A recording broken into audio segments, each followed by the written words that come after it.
Hello everyone, welcome back to Botany Study Tip Science. Today topic cell and cell organelles. आज हम पढ़ने वाले हैं सेल के बारे में. Definition: it is a structural and functional basic unit of life.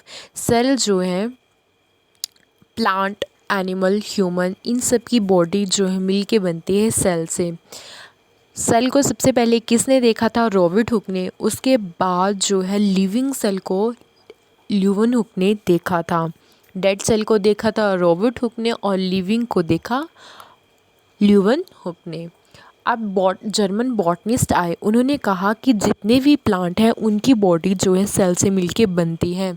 उसके बाद जूलॉजिस्ट आए, उन्होंने कहा हर एक एनिमल की बॉडी जो है सेल से मिलके बनती है. उसके बाद विर्चू आए, उन्होंने कहा कि पुराने सेल से ही नए सेल की फॉर्मेशन होती है, प्री एग्जिस्टिंग सेल से न्यू सेल की फॉर्मेशन होगी. अब जो है सबसे छोटा सेल जो है हमारा PPLO है और सबसे लंबी सेल जो है न्यूरॉन या तंत्रिका कोशिका है. अब सेल के स्ट्रक्चर के बारे में पढ़ते हैं. सेल का स्ट्रक्चर सबसे पहले हमें जो है बाहर सेल बॉल देखने को मिलती है. सेल बॉल जो है ये सेलोज से मिलके बनी होती है और ये जो है ये प्रोटेक्शन प्रोवाइड करती है, मैकेनिकल स्ट्रेंथ प्रोवाइड करती है. इसके अंदर आती है सेल मेम्ब्रेन. सेल मेम्ब्रेन पूरे सेल के अंदर के मटेरियल को एक शेप देने का काम करती है. ये जो है ये प्रोटीन से मिलके बनी होती है. बाहर है सेल वॉल, अंदर है सेल मेम्ब्रेन.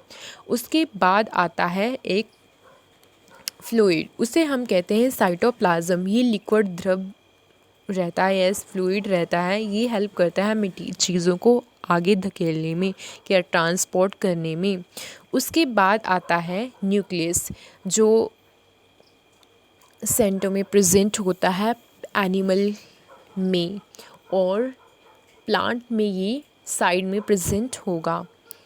अब यहाँ जो है इसके साथ में ही ये जो है ये डबल मेम्ब्रेन स्ट्रक्चर रहता है न्यूक्लियस.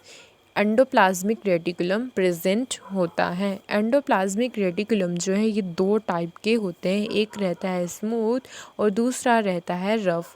जिसकी अपीयरेंस स्मूथ होगी वो स्मूथ होगा, जिसकी अपीयरेंस कुछ उभरी हुई या रफ़ होगी उसे हम कहते हैं रफ़ एंडोप्लाज्मिक रेटिकुलम.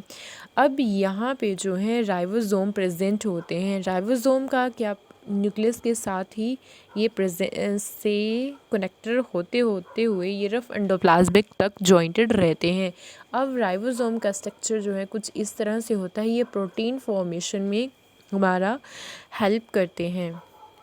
अब जो है प्रोकैरियोट, जो प्रो सेल्स होते हैं, प्रोकैरियोट सेल, उसमें हमें 70S राइबोसोम प्रेजेंट होते हैं और यू में हमें 80 टाइप एस राइबोसोम देखने को मिलते हैं.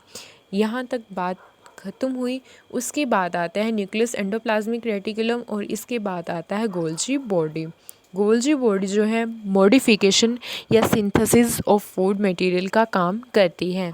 इसके बाद जो है हमारे पास आते हैं यहाँ पे लाइसोसोम. यही लाइसोसोम आगे चल के प्राइमरी लाइसोसोम बन जाते हैं और इन्हीं प्राइमरी लाइसोसोम जो है इससे हम कहते हैं सुसाइडल बैग या आत्मघाती थैली. इन्हीं लाइसोसोम को कहते हैं हम सुसाइडल बैग या आत्मघाती की थैली. क्यों कहते हैं? अगर कोई भी पुराना सेल है उसे हमने डिस्ट्रॉय करना है तो ये लाइसोसोम जाके इसके साथ डिफ्यूज़ हो जाते हैं और इसे ख़त्म कर देते हैं. ये अपने ही सेल को मारना शुरू कर देता है.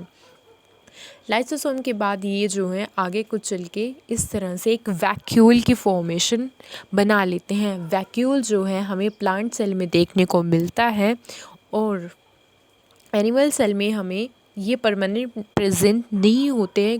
जब ज़रूरत पड़े तब ये उत्पन्न हो जाते हैं एनिमल सेल में. और प्लांट सेल में जो है वैक्यूल, लार्ज वैक्यूल प्रेजेंट होता है.